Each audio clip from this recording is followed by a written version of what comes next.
ராமானுஜதயாபாத்திரம் ஞான வைராக்கியபூஷணம் ஸ்ரீமத் வெங்கடநாதாரியம் வந்தே வேதாந்ததேசிகம் லக்ஷ்மீநாதசமாரம்பாம் நாதயாமுனமத்தியமாம் அஸ்மதாச்சாரிய பர்யந்தாம் வந்தே குருபரம்பராம் யோ நித்யம் அச்சுத பதாம்புஜ யுக்மருக்ம வியாமோஹோதஸ்ததிராணி த்ருணாய மேனே அஸ்மத்குரோ பகவதோதய சிந்தோஹோ ராமானுஜஸ்ய சரணௌ சரணம் பிரபத்தியே. இங்கே எல்லாருக்கும் நமஸ்காரம்.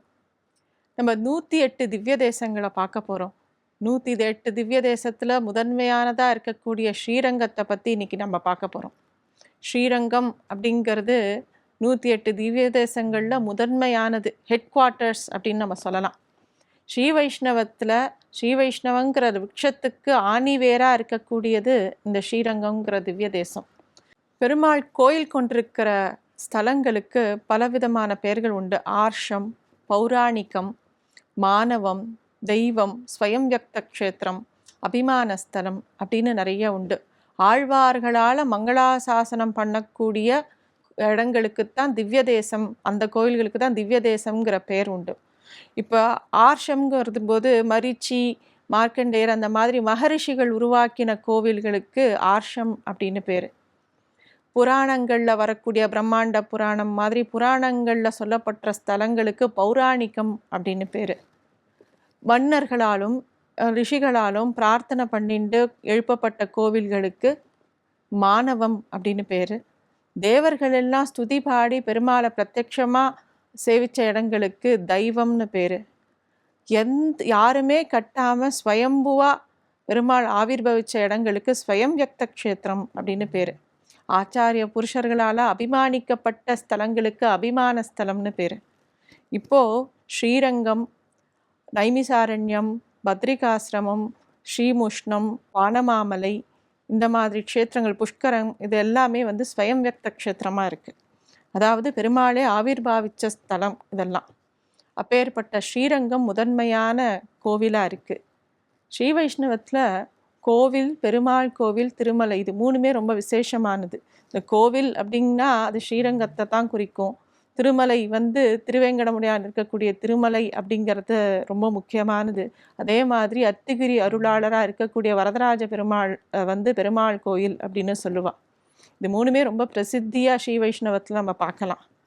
அப்பேற்பட்ட அந்த ஸ்ரீரங்கம் அப்படிங்கிற திவ்ய க்ஷேத்திரத்தை பற்றி பார்க்கும்போது ஸ்ரீரங்கத்தை பற்றி சொல்கிறதுக்கு எவ்வளோ விஷயங்கள் இருக்குது அப்படிங்கிறது நம்ம வார்த்தைகளால் சொல்லி அளவிட முடியாது. ஏன்னா அப்பேற்பட்ட பிரம்மாண்டமான கோவில் இந்த கோவில். இந்த ஸ்ரீரங்க விமானம் அப்படிங்கிறது ரொம்ப ஒரு வசதியான ஒரு விமானம். இங்கே ஸ்ரீரங்கத்தில் பெருமாள் பள்ளி கொண்டிருக்கார் அப்படின்னா இதுக்கு பின்னாடி நிறைய பெரிய ஸ்தல புராணம் இருக்குது. இந்த ஸ்ரீரங்கம் பெருமாள் எப்படி இங்கே வந்தார் அப்படின்னு பார்க்கும்போது, பெருமாள் திருப்பார்கடலில் இந்த நித்திய விபூதியிலிருந்து லீலா விபூதியை உருவாக்கணும்னு சங்கல்பம் பண்ணும்போது அவருடைய நாபி கபலத்திலிருந்து பிரம்மா தோன்றினவனே பிரம்மாவுக்கு பிரணவத்தை உபதேசம் பண்ணுறார் பெருமாள். இந்த பிரணவத்தையும் ஹரிங்கிற நாமத்தையும் தியானம் பண்ணிட்டு பிரம்மா படைப்பு அப்படிங்கிற தொழிலை ஆரம்பிக்கிறார். அப்படி படைக்கும்போது காயத்ரி மந்திரம், வேத மந்திரங்கள் எல்லாமே அவர்கிட்டருந்து வருது. அப்படியே படைப்பு தொழிலை பண்ணிகிட்டே இருக்கார். இப்படி படைப்பு தொழிலை பண்ணிகிட்டே இருக்கும்போது மது, கைடபர் அப்படிங்கிற 2 அசுரர்கள் பிரம்மாட்டிருந்து வேதத்தை அபகரிச்சுண்டு தங்களோட மாயையினால் அந்த வேதத்தை குதிரை உருவில் மாற்றி அதை பாதாள லோகத்தில் கொண்டு போய் பதுக்கி வைக்கிறான். பிரம்மாவுக்கு வேதங்கள் பறிக்கப்பட்ட உடனே ஒன்றுமே பண்ண முடியாமல் திகைச்சு போகிறார். என்ன பண்ணுறதுன்னு அப்படின்னு அவருக்கு தெரியலை.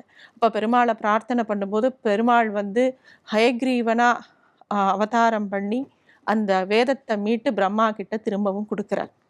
அப்படி வேதத்தை திரும்பியும் பெற்ற பிரம்மா திரும்பவும் படைப்பு தொழிலை ஆரம்பிக்கும் போது எல்லா உயிரினங்களும் பிறந்து இறப்பதை பார்க்குறார். அப்போ எதுவுமே சாஸ்வதம் இல்லை அப்படிங்கிறது பிரம்மாவுக்கு தெரிய வரபோது பிரம்மா பெருமாளை நோக்கி தபஸ் இருக்க ஆரம்பிக்கிறார்.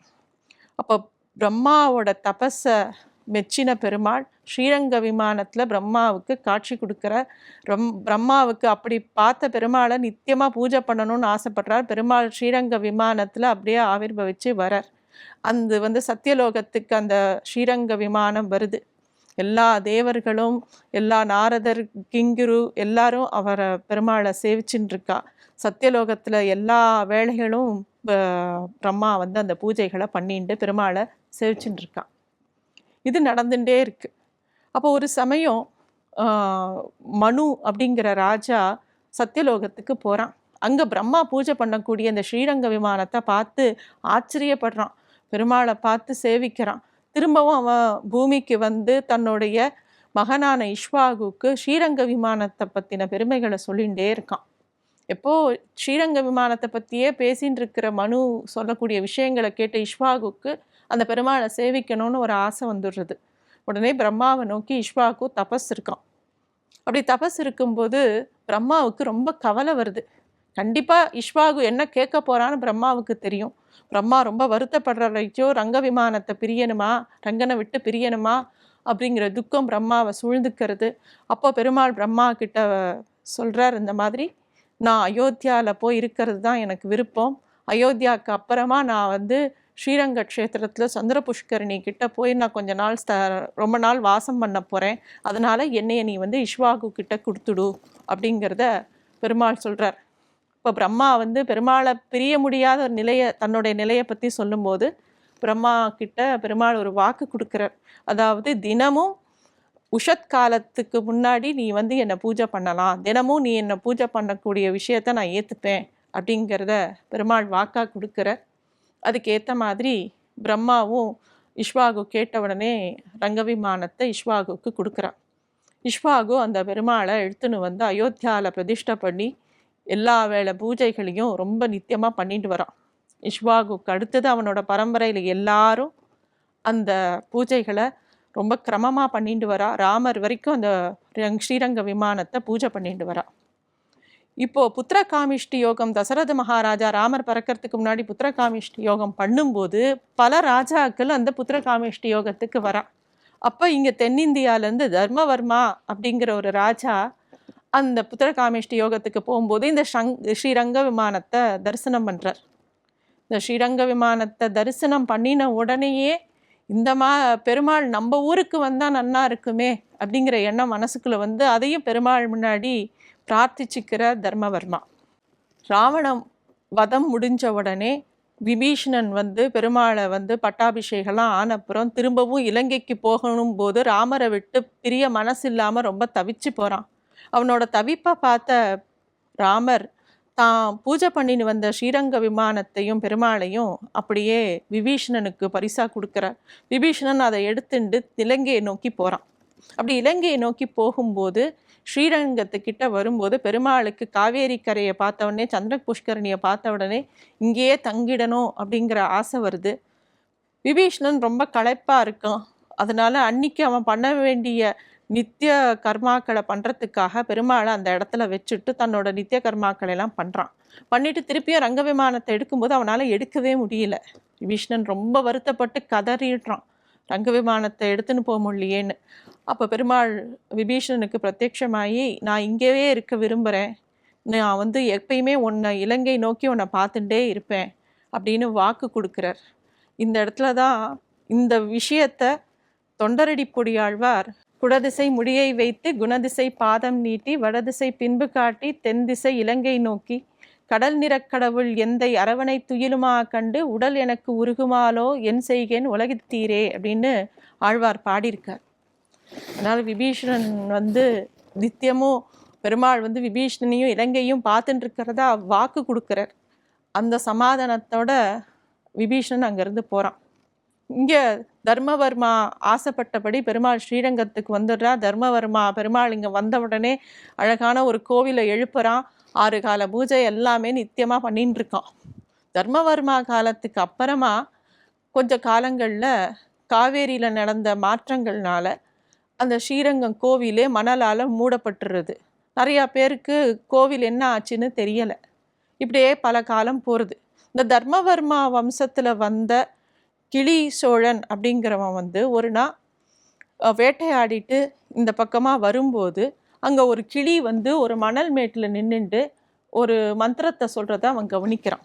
அது என்ன மந்திரம் அப்படின்னா, காவேரி விரஜா செய்கம் வைகுண்டம் ரங்கமந்திரம் ச வாசுதேவோ ரங்கே சக பிரத்யக்ஷம் பரமம் பதம் விமானம் பிரணவாகாரம் வேதஸ்ருங்கம் மகாத்வதம் ஸ்ரீரங்கசாகி பகவான் பிரணவார்த்தோ பிரகாசகா அப்படின்னு அந்த கிளி சொல்கிற மந்திரத்தை கேட்ட உடனே கிளி சோழனுக்கு ஆச்சரியமாக போய்டுறது. அவனுக்கு என்னன்னு புரியல. அன்னைக்கு ராத்திரி சொப்னத்தில் பெருமாள் வந்து தான் இருக்கிற இடத்த காமிச்சு கொடுக்குறார். அந்த இடத்துல திரும்பவும் அந்த கோவிலை மீட்டெடுக்கிறான் கிளி சோழன். அந்த இடத்துல திரும்பவும் கோவில் சரி பண்ணப்பட்டு அந்த கோவில் நிர்மாணிக்கப்படுறது. பூஜையெல்லாம் வழக்கம் போல் பழையபடி ஆரம்பிக்கிறது. இப்படியாக இப்போ இருக்கக்கூடிய நம்ம பார்க்கக்கூடிய ஸ்ரீரங்கம் கோவிலுடைய புராணம் அப்படின்னு பார்த்தோன்னாக்கா இந்த கோவில் இவ்வளோ விசேஷமாக இருக்குது. இந்த கோவிலை பார்க்கும்போது இந்த கோவிலில் பல விஷயங்கள் ரொம்ப அபூர்வமாக இருக்கிறத நம்ம பார்க்கலாம். பிரம்மாண்ட புராணத்தில் ஸ்ரீரங்க மகாத்மியத்தை பற்றி ஒரு பகுதி வருது. ஸ்ரீரங்கத்தோட எல்லா விசேஷங்களும் அதில் குறிப்பிடப்பட்டிருக்கு. கைலையில் ஒரு சமயம் சிவபெருமான்கிட்ட ரொம்ப முக்கியமான க்ஷேத்திரம் எது அப்படின்னு கேட்கும்போது சிவபெருமான் ஸ்ரீரங்க க்ஷேத்திரத்தை பற்றி சொல்கிறார். சந்திர புஷ்கரணி கிட்ட இருக்கக்கூடிய பெருமாள் அங்கே தாயார் நித்தியவாசம் பண்ணுறாங்கிற விஷயத்தையும், சந்திரனுடைய பாவத்தை போக்கினதுனால அந்த சந்திர புஷ்கரணி எவ்வளோ விசேஷமானதுங்கிறத பற்றியும், ஸ்ரீரங்கத்தில் ஒரு நாள் வாசம் பண்ணினா அவளுக்கு எப்பேற்பட்ட புண்ணியம் கிடைக்குங்கிறதையும், ஸ்ரீரங்கத்தில் வெறும் ஒரு பாத்திரத்தில் ஒரு ஜலத்தை வச்சு தானம் பண்ணினாலே அது எப்பேற்பட்ட புண்ணியங்கிற விஷயத்தையும் சொல்லிகிட்டே வரார். அப்படி சொல்கிற போது ஸ்ரீரங்கத்தில் வாசம் பண்ணுறவாளுக்கு மட்டும் கிடையாது, அவளுடைய முன்னோர்களுக்கு கூட சாயுஜ்ய பதவி கிடைக்கும் அப்படிங்கிறத சொல்கிறார். இப்போ ஸ்ரீரங்க விமானத்தை நம்ம பற்றி பேசும்போது ஸ்ரீரங்க விமானத்தில் இப்போ போய் நம்ம சேவிக்கும்போது கூட அந்த மூலவருக்கு முன்னாடி 2 தூண்கள் இருக்கும். திருமணத்தூண்னு பேர். அந்த திருமணத்தூண் ஸ்ரீவைகுண்டத்துலேயும் இருக்கான். அதை அங்கே இருக்கக்கூடிய நித்திய சூரிகள்லாம் அந்த திருமணத்தூணை கட்டின்னு பெருமாளை சேவிப்பாளாம். அதே மாதிரி இங்கே வந்து இருக்கக்கூடிய திருமணத்தூணை அணைச்சிண்டு சேவிக்கும் போது நம்மளும் நித்திய சூரிகளாக ஸ்ரீரங்கத்தில் வாசம் பண்ணக்கூடிய எல்லாருக்கும் நித்திய சூரிகளாக ஆகிறதுக்கு உண்டான பெரிய வாய்ப்பு இருக்குது. ஸ்ரீரங்கத்தை பற்றின விசேஷங்கள் சொல்லும்போது ஸ்ரீரங்கத்தில் எல்லாமே பெருசு. பெருமாள் பெரிய பெருமாள், இங்கே இருக்கக்கூடிய பிராட்டி பெரிய பிராட்டி, இங்கே இருக்கக்கூடிய தளிகை பெரிய அவசரம், இங்கே இருக்கக்கூடிய பக்ஷணங்கள் பெரிய திருப்பணியாரங்கள், இங்கே இருக்கக்கூடிய மேளம் பெரிய மேளம், இந்த மாதிரி எல்லாமே பெருசு. ஸ்ரீரங்கத்தோட விசேஷம்னு பார்க்கும்போது 12 ஆழ்வார்களில் இந்த கோவிலை மட்டும்தான் பதின்மர் பாடிய பெருமாள் அப்படின்னு பெருமாளுக்கு ஒரு பேர் உண்டு. ஏன்னா 11 ஆழ்வார்கள் இந்த ஸ்ரீரங்க பெருமாளை பற்றி பாடியிருக்கார். மதுரகவி ஆழ்வார் தன்னுடைய குருவான நம்மாழ்வாரை தவிர வேற யாரையும் பாடலை. மித்த 11 ஆழ்வார்களும் ஸ்ரீரங்கத்தை பற்றி பாடியிருக்கா. மித்த கோவில்களெல்லாம் பார்க்கும்பொழுது மித்த திவ்ய தேசங்களெல்லாம் பார்க்கும்போது ஆழ்வார்கள் ஒரு 6 பேர் பாடியிருப்பா, ஒரு 4 பேர் பாடியிருப்பா. இந்த மாதிரி ஒவ்வொரு க்ஷேத்திரத்துக்கும் சில ஆழ்வார்கள் பாடியிருப்பா. ஆனால் 11 ஆழ்வார்கள் பாடின ஸ்தலம் அப்படிங்கிறது ஸ்ரீரங்கம் தான். ஸ்ரீரங்கத்தில் அத்தனை ஆச்சாரிய புருஷர்கள் வாசம் பண்ணியிருக்கா. வாசம் பண்ணது மட்டும் இல்லாமல் இங்கே பல கிரந்தங்கள் எழுதியிருக்கா. ஆதிசங்கரர் ரங்கநாத அஷ்டகம், பாதுகா சகஸ்ரம் தேசிகர் பண்ணினார், பராசர பட்டர் ஸ்ரீரங்கஸ்தவம் பண்ணினார், ராமானுஜர் எடுத்துட்டோம்னாக்கா கத்யத்ரியம் பண்ணினார். இந்த ஸ்தலத்தில் அவ்வளோ விசேஷமான பல விஷயங்கள் உண்டு. ஸ்ரீரங்க திவ்ய தேசத்தோட தத்வார்த்த விளக்கம் அப்படின்னு பார்க்கும்போது இந்த கோவிலே பெருமாளோட அஷ்டாட்சர மந்திர ரூபமாக இருக்குது. இந்த ரங்க விமானம்ங்கிறது பிரணவாகார விமானமாக இருக்குது. அந்த அக்ஷரமும் இங்கே பாக்கி 7 அக்ஷரங்களும் மதில்களாக 7 மதில்களாக இருக்குது. இந்த கோவிலே அந்த அஷ்டாட்சரத்தோட சொரூபமாக இருக்குது. இங்கே இந்த கோவிலை பார்க்கும்போது இன்னொரு விஷயத்தை நம்ம பார்க்கலாம். இந்த 7 பிரகாரங்கள் என்ன குறிக்கிறது அப்படிங்கிறத பார்க்கும்போது இந்த நம்ம பூமியிலேருந்து ஆரம்பிச்சு பூலோகம், ஸ்வர்கலோகம் அப்படின்னு 7 லோகங்கள் இருக்குது அப்படிங்கிறா. பெருமாள் எல்லா இடத்துலையும் வியாபிச்சு இருக்கார். அப்படி பெருமாள் வந்து எல்லா அண்ட சராச்சரங்கள்லையும் வியாபிச்சு இருக்கிற அந்த பெரிய பெருமாள் இங்கே பள்ளி கொண்டிருக்கார். அதே மாதிரி நம்ம உடம்புல எடுத்துட்டோன்னா 7 சக்கரங்கள் இருக்குது. நம்மளோட மூலாதார சக்கரத்திலிருந்து சகசிராரம் வரைக்கும் இருக்கக்கூடிய 7 சக்கரங்கள்லையும் பெருமாள் வந்து வியாபிச்சு இருக்கார். அந்த சகசிராரத்தை தாண்டி இருக்கக்கூடிய பெருமாள் இங்கே வந்து பள்ளி கொண்டு இருக்கார். இந்த பெருமாள் வந்து நமக்குள்ள அந்தர்யாமியாக நம்பெருமாளாக இருக்கக்கூடிய பெருமாளையும் இங்கே சேவிக்கலாம். இங்கே பிரம்மாண்டமாக எல்லா பக்கமும் வியாபிச்சு இருக்கக்கூடிய பெரிய பெருமாளையும் நம்ம இந்த இடத்துல சேவிக்கலாம்.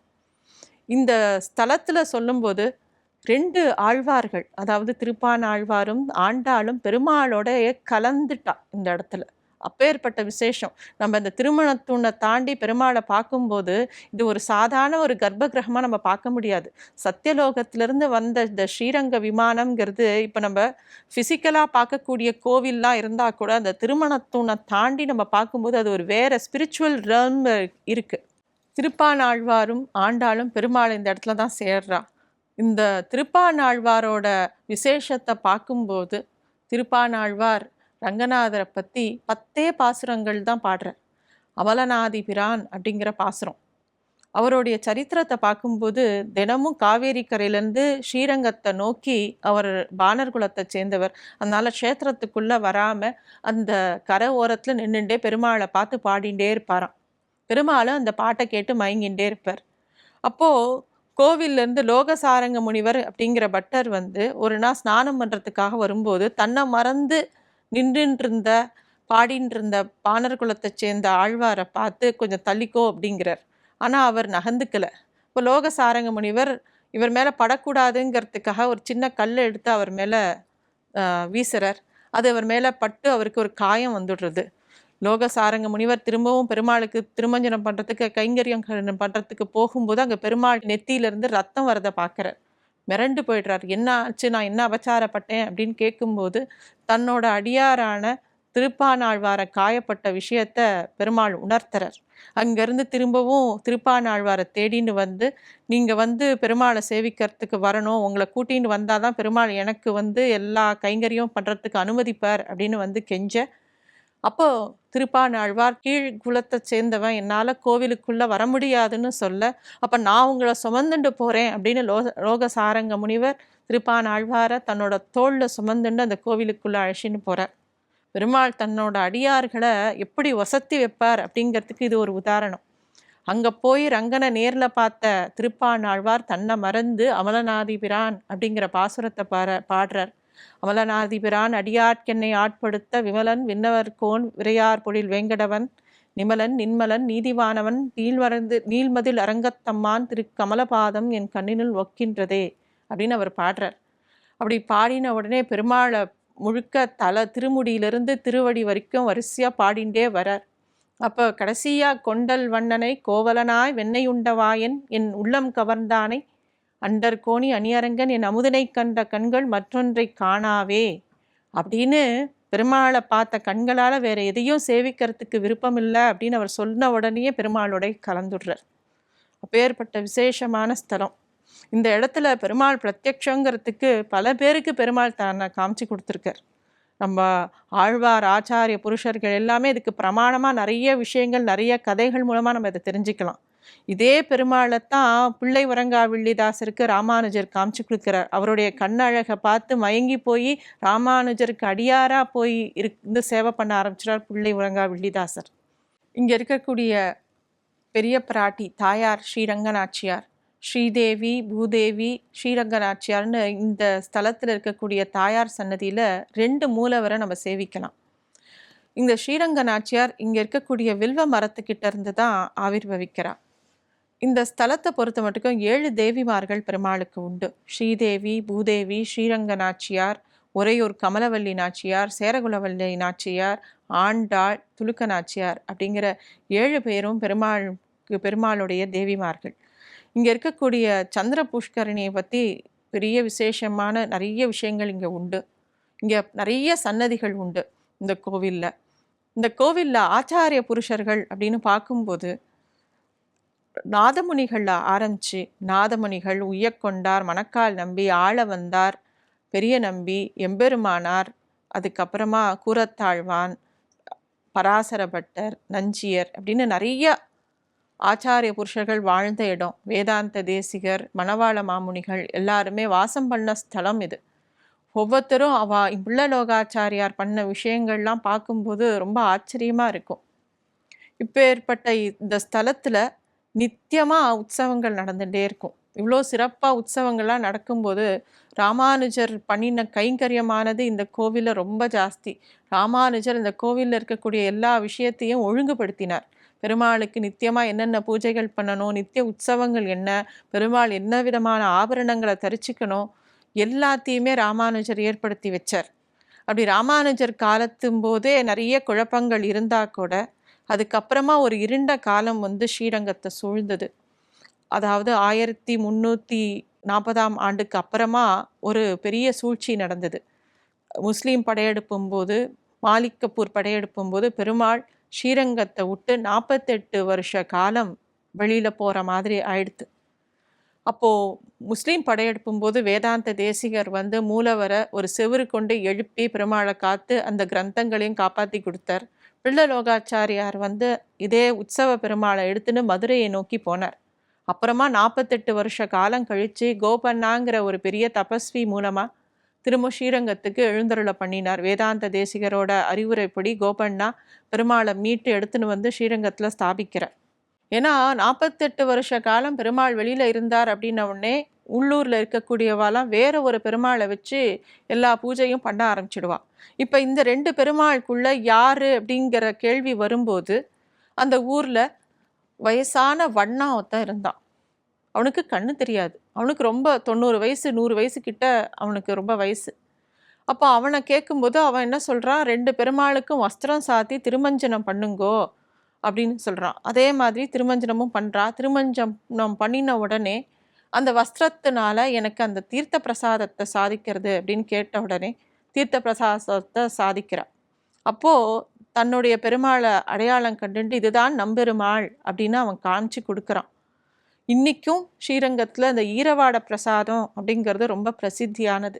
பெருமாள் வந்து எல்லாருக்குமே ஒரு முக்கியத்துவம் கொடுக்குறார், எல்லாருக்கும் மரியாதை கொடுக்குறார். அதை வந்து இந்த கோவிலில் நம்ம பார்க்கலாம். ராமானுஜர் இருந்த காலத்தில் இருந்தே எல்லாருக்குமே பெருமாளுடைய சம்பந்தத்தை பெருமாள் ஆச்சாரியனான ராமானுஜர் ஏற்படுத்தி வைக்கிறார். எப்படி பிள்ளை உரங்கா வில்லிதாசரை கூட்டிண்டு போய் ரங்கநாதனை காமிச்சு கொடுத்தாரோ அது மாதிரி அங்கே ஜாதி எந்த பேதமும் இல்லாமல் எல்லாரையுமே ஸ்ரீ வைஷ்ணவாளா ஏத்துண்டு எல்லாருக்கும் பெருமாளை காமிச்சு கொடுத்த விஷயத்த ராமானுஜர் பண்ணினார். ராமானுஜரை பற்றி சொல்லும்போது இன்னொரு முக்கியமான விஷயம் என்னென்னா, ராமானுஜரோட தானான மேனியை இந்த ஸ்ரீரங்கம் கோவிலில் நம்ம சேவிக்கலாம். ராமானுஜருக்கு 3 திருமேனிகள் உண்டு. தான் உகந்த திருமேனி அப்படிங்கிறது ஸ்ரீபெரும்புதூர்லேயும், தமருகந்த திருமேனிங்கிறது மேல்கோட்டையான திருநாராயணபுரத்தில் தன்னோட அடியார்களுக்காக தமருகந்த திருமேனியும், இங்கே தானான திருமேனியாக ராமானுஜர் சேவை சாதிக்கிறார். அவசியம் எல்லாரும் போய் சேவிக்க வேண்டிய ஒரு ஸ்தலம். இந்த ஸ்தலத்தில் போய் இந்த இடத்தெல்லாம் நம்ம கண்டிப்பாக கவனமாக பார்த்து சேவிக்க வேண்டிய இடம். ஸ்ரீரங்கத்தை பொறுத்த வரைக்கும் நித்திய உற்சவம். இங்கே எல்லா நாளும் உற்சவம் தான். சித்திரை மாதத்தில் ஆரம்பித்து பங்குனி மாதம் வரைக்கும் ஒவ்வொரு மாதமும் பெருமாளுக்கும் தாயாருக்கும் உற்சவம் இருக்கும். இங்கே என்ன விசேஷம் அப்படின்னா, பெருமாளுக்கு என்னெல்லாம் உற்சவம் நடக்கிறதோ அதெல்லாம் தாயாருக்கும் நடக்கும்.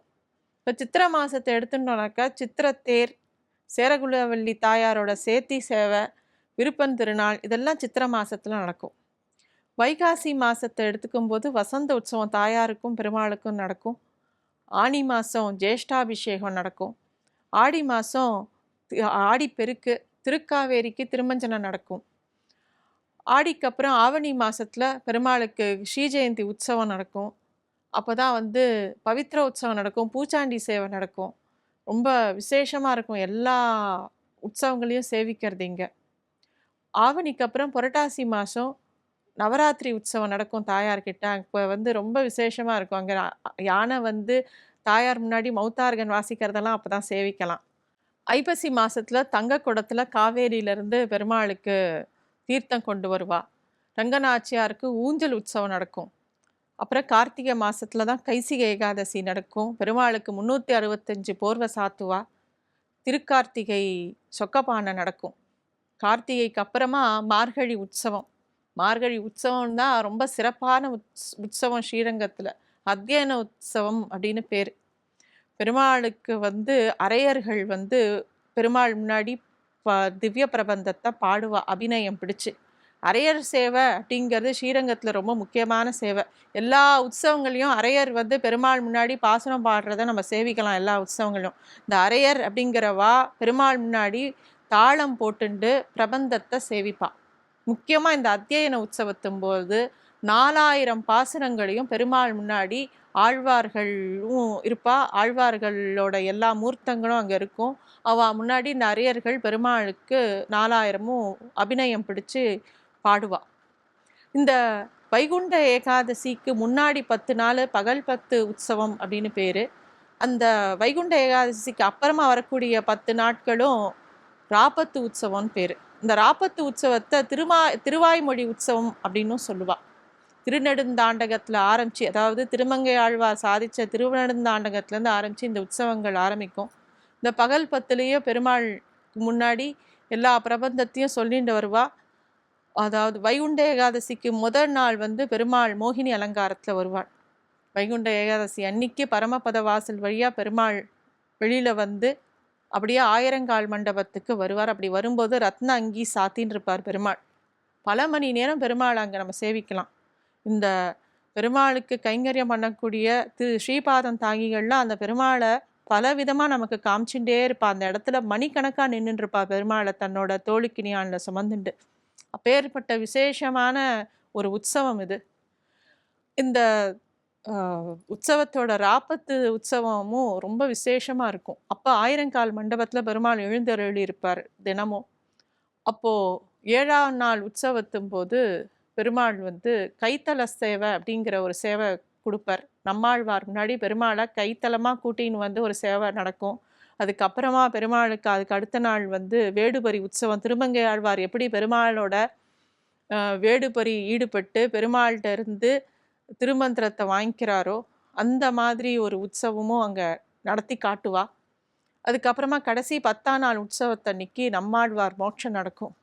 அந்த நம்மாழ்வார் மோட்சத்தும் போது ரொம்ப விசேஷமாக இருக்கும். அதெல்லாம் நேரில் இருந்து அனுபவிக்கும் போது தான் நமக்கு அந்த கோவிலோட ஒவ்வொரு விஷயங்களும் நமக்கு ரொம்ப உள்ளுக்குள்ளே புரியும். இந்த க்ஷேத்திரமே ரொம்ப ஒரு விசேஷமான க்ஷேத்திரம். இதை எதுவும் சில விஷயங்களை மட்டும் சொல்லி நம்மளால் முடிக்க முடியாது. இன்னும் இந்த க்ஷேத்திரத்தை பற்றி சொல்லணுன்னா சொல்லிகிட்டே போகலாம். இந்த க்ஷேத்திரத்தை அவசியம் எல்லாரும் போய் சேவிக்கணும். அப்படி சேவிக்கிறச்ச அங்கே இருந்த ஆழ்வார்கள், ஆச்சாரிய புருஷர்கள் எல்லாரையும் மனசில் தியானம் பண்ணிட்டு சேவிக்கணும். அப்படி தியானம் பண்ணிட்டு சேவிக்கும்போது பெருமாளுடைய பிரத்யக்ஷம் நமக்கு நன்னா உணர முடியும். அவசியம் சேவிக்க வேண்டிய ஒரு திவ்ய தேசம். நன்றி.